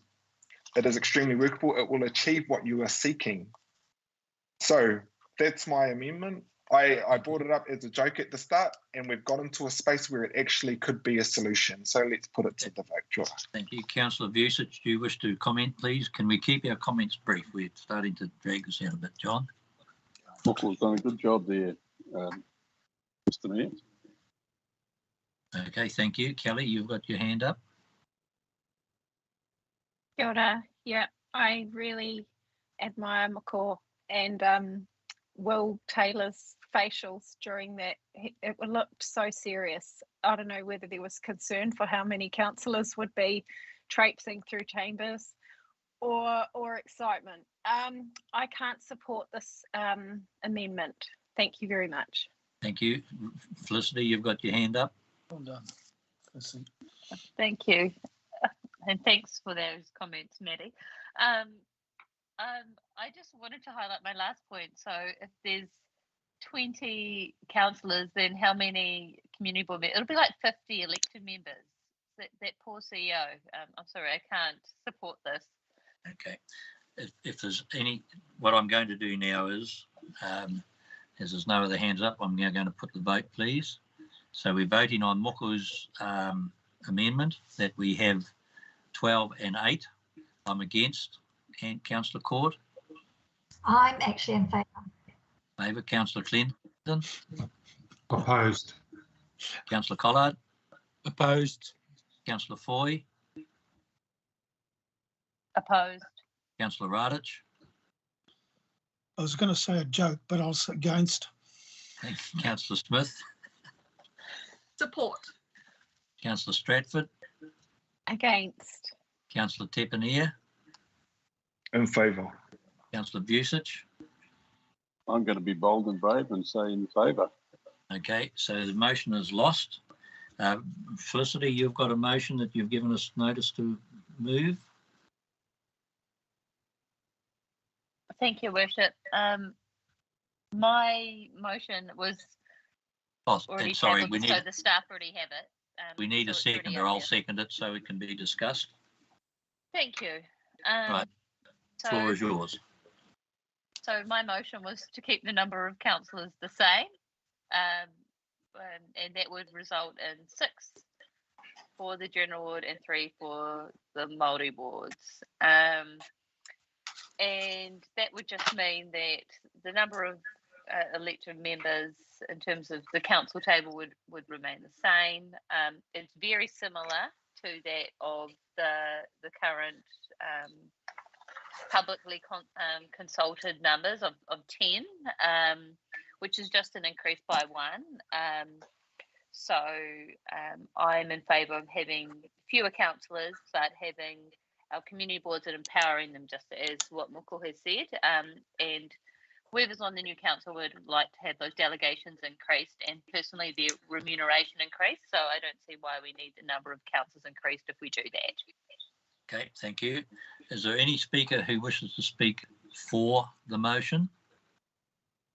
Kelly? Oh no, I'm against, sorry.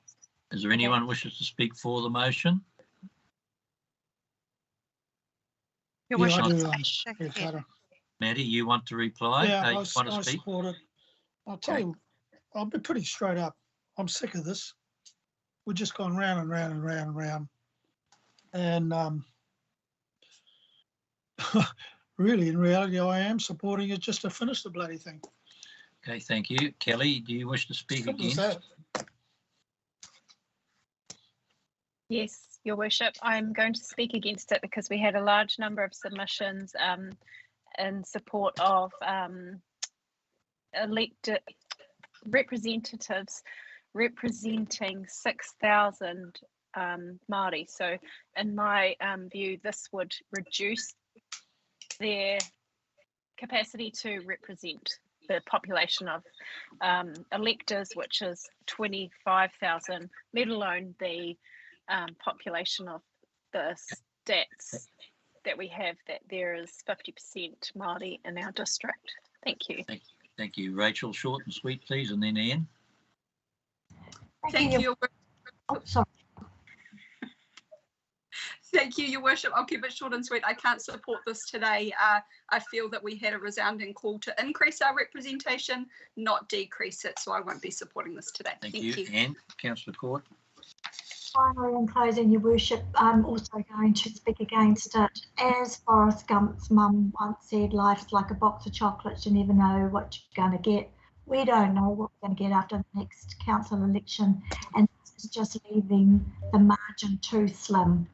You can have councillors that work 16 hours a day. You can have councillors that turn up once every 3 months and collect their lunchbox. So we need more people to spread the burden of workload and diversity of opinion and thought at the table. And if you're in this for the money, you're in it for the wrong reason. Thank you. Felicity, your right of reply, if you wish to take it. Thank you, Worship. Yeah, thank you for that. No, I hear what the other elected members are saying. I just see that the number of councillors, I already feel like there's heaps of them, and let alone the number of community boards. I'm on the community boards, they're fantastic.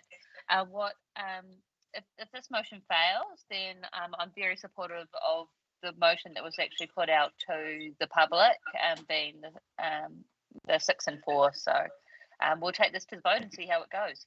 Thank you. All right, I'm going to put the vote, please.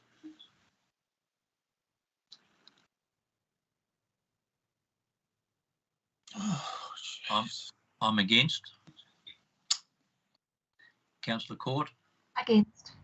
Councillor Collard, Clendon. Opposed. Councillor Collard. For. Councillor Foy. For. Councillor Radich. Councillor Smith. Opposed. Councillor Stratford. Opposed. Councillor Tepanier. Against. Councillor Vucic. Against. Okay, the amendment is lost. So that's brings us back to the number we started with was 10, 4 and 6. Do we need any further motion on that? We've already passed that, I understand, but do we need a motion on it, please, Aisha or Caroline or Dale? No, Or if there's, Your Worship, if there's no further amendments, then we will carry forward what was on the initial proposal for the final proposal, which was that 10-6-4 split. All right. Well, now I'm going to thank you all very much for your input. I'm now going to pass the meeting to Carolyn and Aisha and Dale. And can you lead us through where you need us to go to? I think you want to start with 3.1, if I understand. That's correct. Right. So what we're looking to do here is, as we discussed this morning, include Awanui in the Whakawhiwhi subdivision. Are we all in agreement? This has already been agreed to. We don't need any further motion unless there's some amendment. We just change the boundaries a little and move Awanui, all of it, from the Cape into the Whakawhiwhi. Are we all in agreement with that? Okay, thank you very much. No. Yep. Trying to get your Felicity. get your attention. Sorry. So, from reading submissions, what I was wanting is for Awanui to be part of the far north, not part of Whakawhiwhi. But Whakawhiwhi is very highly populated. It's very different location of interest in terms of when compared to the far north. So, are you moving an amendment, Felicity, to move Yes. Awanui into the North Cape? Into the North Cape instead of Whakawhiwhi. Okay. Is there a seconder for that? Yeah, I'll second that. Yeah. Okay. Do you wish to speak to it, John, Dave? No, I don't. Felicity will speak to it. I just agree with Okay. where it's Felicity, do you wish to speak to your motion, the amendment? No, I think it's really straightforward. I Okay. just think Thank the you. people who live here recognise that they're very different. Yeah. All right. I think it's, and we can have a debate on it, but I think it's pretty clear. We're just looking to move Awanui because it's split at the moment, just so everybody understands. Half of it's in the North Cape, half of it's in Whakawhiwhi. The staff have recommended that it all go to Whakawhiwhi. Felicity's amendment says that it all should go into the North Cape because of population. Dale, Caroline and Aisha, there is no reason why that couldn't happen. Is that correct? Your Worship, the modelling demonstrated when we tried to move Awanui into the North Cape from the Whakawhiwhi subdivision, we modelled 12 or 9 mesh blocks because they were the most logical mesh blocks to move across into the North Cape. When we did that, the North Cape subdivision became compliant, but the Whakawhiwhi subdivision became quite non-compliant. For the 12 mesh blocks, it was a minus 23.10. And for the 9 mesh blocks, it was minus 20.40. So it is not compliant with the plus or minus 10%. So if we move Awanui into Whakawhiwhi, that is compliant, is it? It is much more compliant at minus 12 point something for North Cape. I don't have that figure to hand. Right. Minus 12 variation. So we've got it moved by Felicity, seconded by Dave. Is there anybody needs to speak to it? Kelly, did I see you? Yes, Your Worship. I'm pretty sure that the Community Board Chair for Te Huku advised us that the majority support, it was on their, recommendation that Awanui remain in the Whakawhiwhi subdivision. Isn't that what her comments were this morning? Adele, are you here? I don't think she is here, but I can tell you the reasoning why. Yes, I am. Yes, I am here. And yes, I did say that. And our community board did agree on that. Cool, Okay, thank you. Thank you. Moko, you got a comment? Can't hear you. You're muted, Moko. Sorry, when I put my hand down, I thought I was unmuting. It was just to clarify things based off the staff analysis, how it would be significantly outside that annoying percentage scope. And just to retouch on the fact that at our workshop, one of the things that we brought up was the fact that this subdivision name is Whakawhiwhi. It's not actually Whakawhiwhi, and would be looking at renaming it. So, but if we can get away with it, and North Cape wanted to Awanui wanted to go into North Cape, I'm not against going against the percentages if those are the communities of interest at hand. But if it's simply because of the name, then I think that we can wait till our representation review in 2023-4 to fix that up. And Adele has just advised us that this majority want to stay with Watafifi. Whose hand did I just see up? Rachel? Thank you, Your Worship. I just want to echo that comment that Member Gardner made, and that it is summarised in the staff summary, and we read in the submissions that majority of submitters support Awanui remaining in the Whatafifi subdivision as it's currently proposed. So I'm against this amendment. Thank you. Felicity, you want a right of reply, please? And I'm going to put the vote. Thank you. No, it's just the right of reply that, as per what Councillor Tupene has brought up, it is purely the numbers, and that the community board was trying to align with the numbers, not necessarily that Awanui thinks that it's part of the community in a peninsula that, you know, is quite away and disconnected. Yeah, I guess it's just a result of us trying to comply with those Electoral Act numbers. Thank you. Right, I'm going to put the vote. The amendment is that Awanui be moved into North Cape. I'm against. Ann Court. Opposed. David Clendon.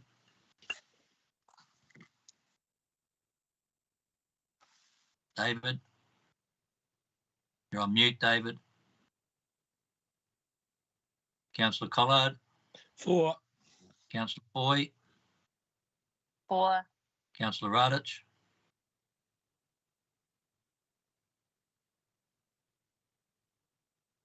Maddie, are you there? Must be raining heavy somewhere. Councillor Smith. Opposed. Councillor Stratford. Against. Councillor Tepanier. Against. Councillor Vucic. For. Okay, so 1, 2, 3. It's lost. Okay, so thank you for that. I don't know where Councillor Clendon and Councillor Radich have got to. Anyway, so we'll leave as a recommendation in the staff paper. Where are we up to, please? Can someone help me? 3.2, Your Worship. 3.2, do support all of Okaio being included in the subdivision? The Kaikoui subdivision. In the Kaikoui subdivision, right. Do we agree with that? Any amendment to that? If not, we'll move on to 3.3. If Okaio moves to Kaikoui subdivision, a portion of rural Kaikoui moves to South Hokianga. We all in agreement with that? Okay, thank you. 3.4. Pipito moving to Kawakawa Moriwa. You all okay with that, Kelly? I think we all agreed on that. Okay, thank you. 3.5. Waimate North being included in Pai here. All okay? Thank you. 3.6. Support Pakaraka being included in Pai here.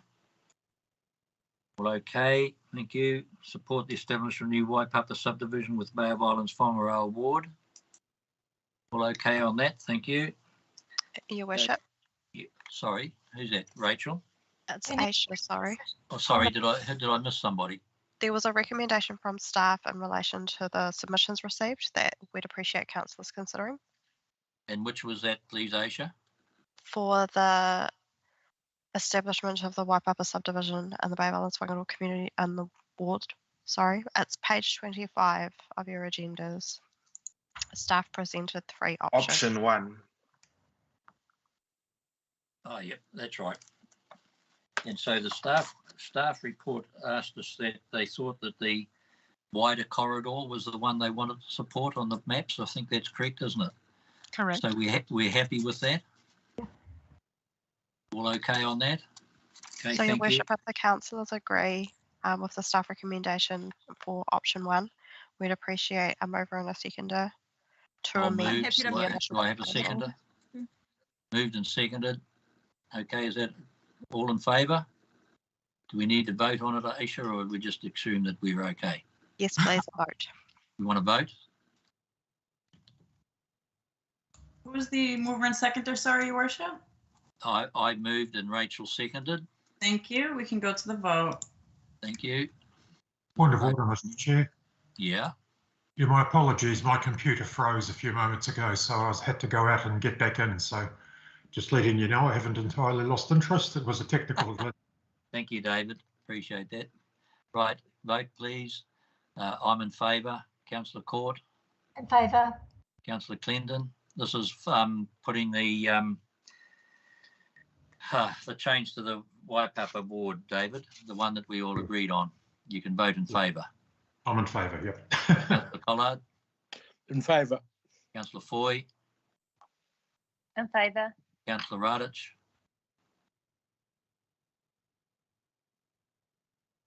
Councillor Smith. Support. Councillor Smith Stratford. Aye. Councillor Tepanier. Aye. Councillor Busich. Aye.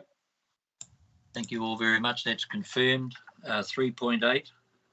I think we're all in agreement with that. Is there any issues there? No, we'll go to 3.9. Your Worship. Yes. Yes. Because this directly impacts on me, I would like to declare an interest in this item. Okay. Your conflict of interest is noted. Thank you.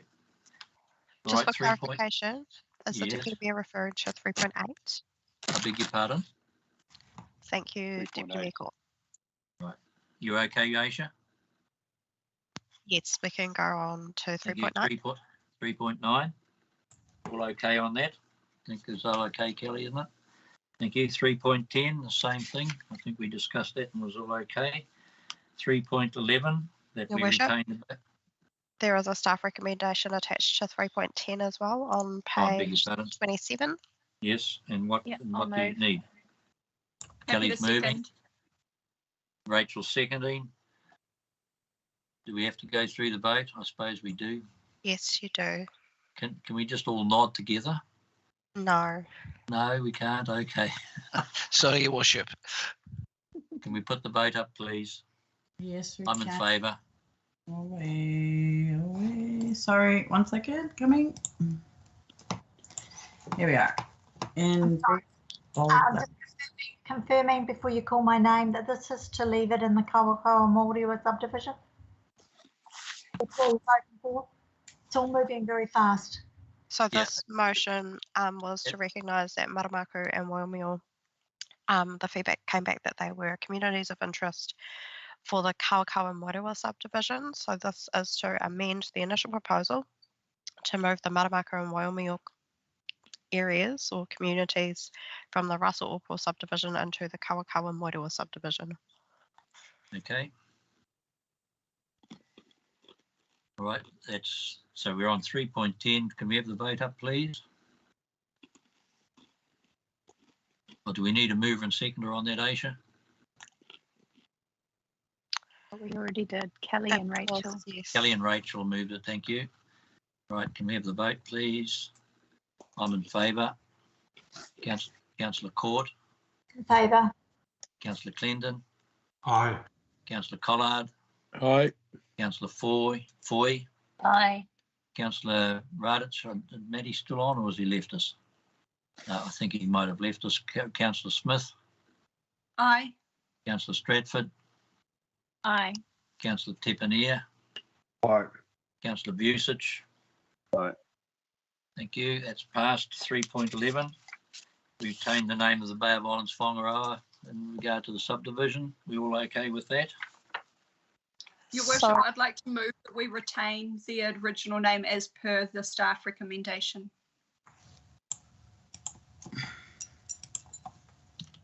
Is there a seconder for that? I'll second that, Mr. Mayor. Thank you. Do you wish to speak to it? So you're talking about, beg your pardon? What was that? Just for clarification, we've recognised afterwards that this change is intended, or the implications were that this change would apply to both the ward name and the community board name. So I just wanted to clarify that so that it's clear. So this will change the community board as well as the ward. Correct, to the Bay of Islands Whangaroa. Okay, so it's been moved by Rachel. Second. Yes. Apologies, Your Worship. Point of clarification, that wasn't made clear that those were two separate processes, and I would be concerned that council, without having a conversation with the community board, are making a decision on their behalf. My understanding was that this was only for the ward. So I would That's just not what we're now being told, and we're being told it will change both names. We will ensure that in the final proposal, there is no reference to Te Pewharangi Whangaroa. It will be consistently referred to as the Bay of Islands Whangaroa at both general ward level and community board. No, but that's not what Rachel is moving. She is moving that we change from the Bay of Islands to the Maori name. Sorry, Your Worship. No, that's not correct. It's not correct? No. But sorry, just for a point of clarification, Your Worship, Councillor Smith, is the wording on the screen correct as per the staff recommendation that the council amend the initial proposal to Te Pewharangi Whangaroa be changed to Bay of Islands Whangaroa, retaining the existing ward name? Are you comfortable with that wording as it is on the screen? I am. Thank you, Casey. Right, so you're moving that it remains as the Bay of Islands, Rachel.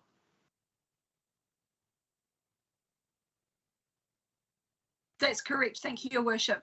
Okay. And I'd like to speak in support of this when we get to that point. Thank you. All right, well, the floor is yours if you as the mover. Thank you, Your Worship. I just want to start off by recognising that this was an aspiration that we put up as a community board last term when I was a member of it. And as much as I would love to see this come to fruition through this process, I recognise that unfortunately right now isn't the time, that we haven't been through a robust enough process, and that I don't feel confident in going through this change today. So as much as I would love to see the Māori name reflected of this ward today, I'm willing to support that we retain the name for now and we continue on our bilingual journey as a council. Thank you. Right, so we're retaining the name Bay of Islands Whangaroa. There's David, you wish to speak as seconder? Yeah, briefly, thank you. Yeah, similarly, I'm sympathetic. I have a great regard for reverting to original Māori names. Te Pewharangi, of course, is not that. It is a Māori transliteration of Bay of Islands. The closest you can get to a traditional name for the bay is Ipiripi, but that really only represents the sort of eastern and southern part of the bay, effectively a triangle, if you like, from Rāwhiti to Waikari and perhaps across inland a wee way, or including the Russell Opua area. We don't actually have a traditional name for the Bay of Islands, and I got quite interested in this. You look at some of the authors of the histories, and really there was no collective name acknowledging perhaps that sort of prior to the late 18th, early 19th century, there were three, if you like, Māori political divisions around the Bay of Islands, each which would have had its own name. So really there is no historical context to changing this. In fact, Bay of Islands is an older name than Te Pewharangi, oddly enough. And the other compelling thing, of course, the submissions run almost 3-to-1 against the change for a range of reasons. And some of them, sadly, one could say are sort of marginally racist, which is unfortunate, but the majority of them, I think, talk more to the brand. And I think that's legitimate. Bay of Islands has a distinct brand, and it's an important economic consideration. So all things considered, as I say, I do generally support moving to restore Māori names to their rightful place, but in this instance, I don't think that qualifies as such. Okay. Thank you, David. I see Moko and Kelly, you've got your hands up. Kia ora, Your Worship. I want to speak against the amendment because I also know that the Northern Regional Council have renamed their Coastal North constituency Bay of Islands Whangaroa constituency, and I think that will be confusing for our voters. So here in Kaikohe Hokianga, we have a regional constituency called Hokianga Kaikohe. So I'd like to foreshadow an amendment that for 3.12, I will be putting forward an amendment to reverse the name to Whangaroa Bay of Islands. Kia ora. Okay, thank you. Kelly? Kia ora. I just take a little issue with Aisha, what you said about the use of the name at community board level. I know that there are community board members that do interchange the Te Reo Māori with the English. So, you know, if they choose to have Pewharangi on their byline in their emails, will we still be able to support them? Okay, thank you for those comments. That was a Rachel, question. well, yeah, we'll find that out. Rachel, do you wish to write a reply? Just briefly, thank you, Your Worship, and I acknowledge the point that Councillor Tepania has raised, especially. I do want to make it really clear that I think that there is a journey here, especially for our community board, in the way that we embrace Te Reo Māori at a council level. I don't see this as a closing the door. It's simply just acknowledging where we're at this point and how we continue from here. Thank you. Caroline, Aisha or Dale, have you got a response to Kelly's question? Or is it something we'll have to do offline? No, Your Worship, I don't have an answer to that question. Okay, if you could follow it through and note it, please, and come back to Kelly and us, we'd be grateful. Thank you. So this is, can you just move the vote up a bit so I can see the motion, please?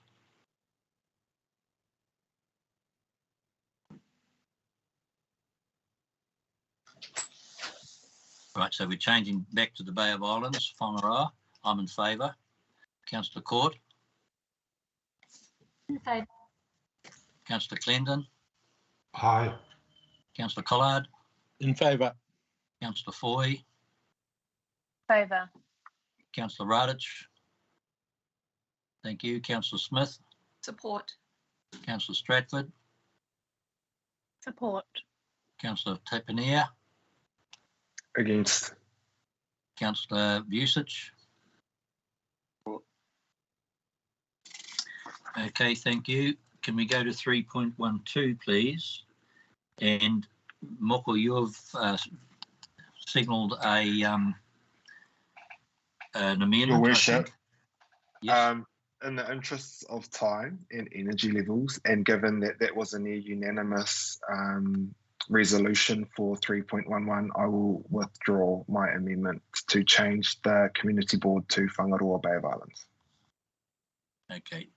So you're happy, well, happy is perhaps not the right word, but we're looking to make the Bay of Islands Whangaroa retain the existing ward name. I'll move. Is there a seconder, please? Your Worship, I think because it is going with the recommendation, we don't have to vote, but don't have to move it. Okay. We don't need to, Aisha, is that correct? That is correct. We can move on to 3.13. 3.13, thank you.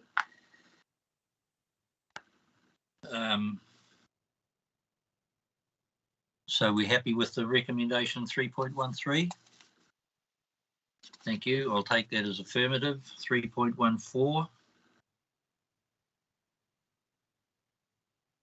No change to the initial proposal. We're okay on that. 3.15. Your Worship, 3.15 we dealt with at the beginning of the meeting. Oh, we dealt with, which we have. Well, I just thought we'd have a bit of fun and do it again. No? No one's got them. No? Okay, all right. Okay. All right, so we now need to come to I believe 4.3. 4.1. Beg your pardon? Say that again, Aisha, please. We have dealt with 4.1. We have. 4.2 was whether or not we should add new wards to ensure equal representation by councillors. Right, and the recommendation at this stage is we don't. You all happy with that? As Moko has said, there will be a review coming up with the new council coming in. 4.3, no changes. Okay, 4.4, community board representation, and I've heard comments about this. Again, it's whether we do it now or whether we leave it until the incoming council when you do your representation review makes sense to me. You all okay with that? Okay, I'll take that as affirmative. 4.5. Can I just comment, Your Worship? Yes, of course. Yes, absolutely. I just wanted to acknowledge the submissions from the Russell community on seeking, greater representation for them, but in the process, taking away from the West, it really, for me, highlighted, whilst the West may have a lower population, so does Russell, but they put themselves in a more important category, and it really puzzled me. And I urge everyone that is looking at their own little borough to go outside of it and look at everything with a bird's eye view. Just have some more empathy and regard for other parts of our district. Thank you, Kelly. And of course, we're doing the future of local government reforms, and we last discussed, you might recall, that the probability that there may be a change to put us into a regional local government, but also then making sure that we have community representation like the local boards in Auckland, so that you would have a Russell, you'd have a North Okeanga board, a South Okeanga, Garrick, whatever. So I think that's something we'll need to consider going forward, called localism. Yeah, Mr. Mayor, just very quickly as well, the community board just deals with community board, the local area, so it really has no effect on other community boards in that sense. Yes, that's right. Thank you. All right, so we'll stick with 4.5 at the moment. 4.6, no change. We all okay with that at the moment? Your Worship, can I, just similar to Councillor Stratford, can I just comment on this one? Of course. Just because there were a number of iwi and hapu who did submit on this, and I know that they'll be concerned that we've gone with the district-wide, but just reiterating the fact that we will be having another representation review, and we didn't want to split up our district incorrectly and without co-constructing what that looks like with iwi and hapu, and we will be doing so after the next election. Exactly, and I absolutely 100% support that. And I mean, hindsight's a wonderful thing. We should have started this bloody journey 9 years ago, actually. But anyway, I think there's a lot for us to do going forward. We've learnt a lot of lessons, all of us collectively, and the incoming council will take all those matters into consideration. So thank you for those comments, Moko. 4.7, we okay? 4.8, all good. 4.9. Is there anything we need to do with that? Acknowledge it? Yes, Kelly. Sorry, for 4.7 and 4.8, it would be really helpful if Dale or Caroline just reiterated for the public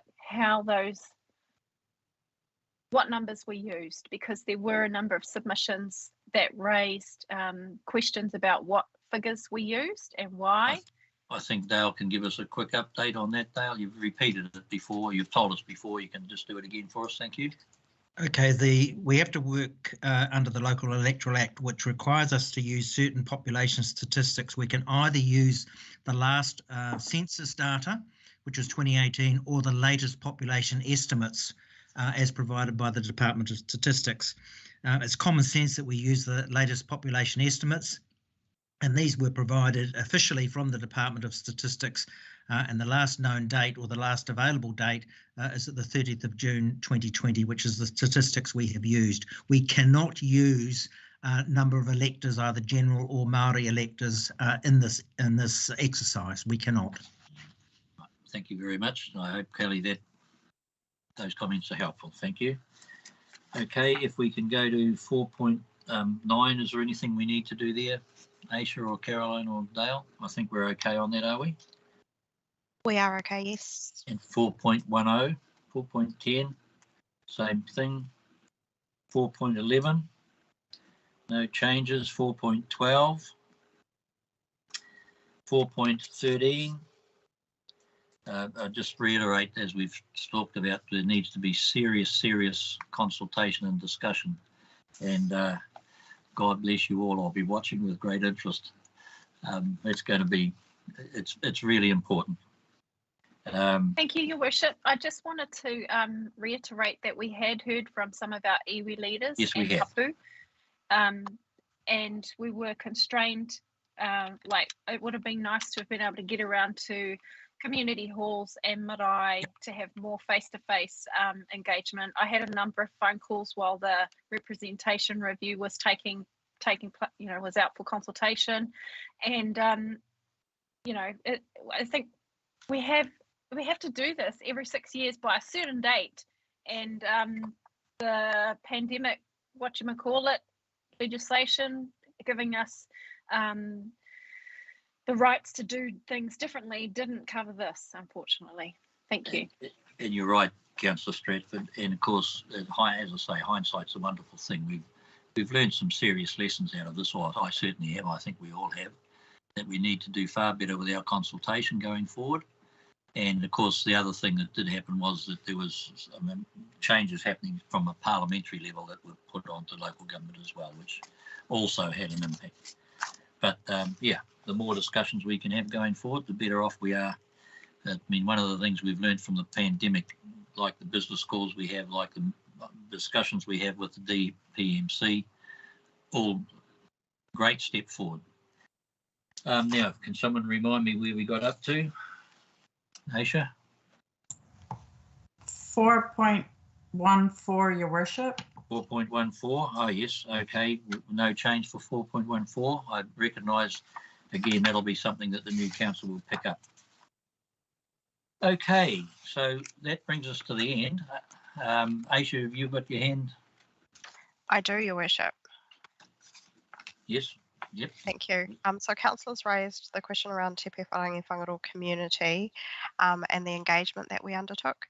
So I just wanted to triple check.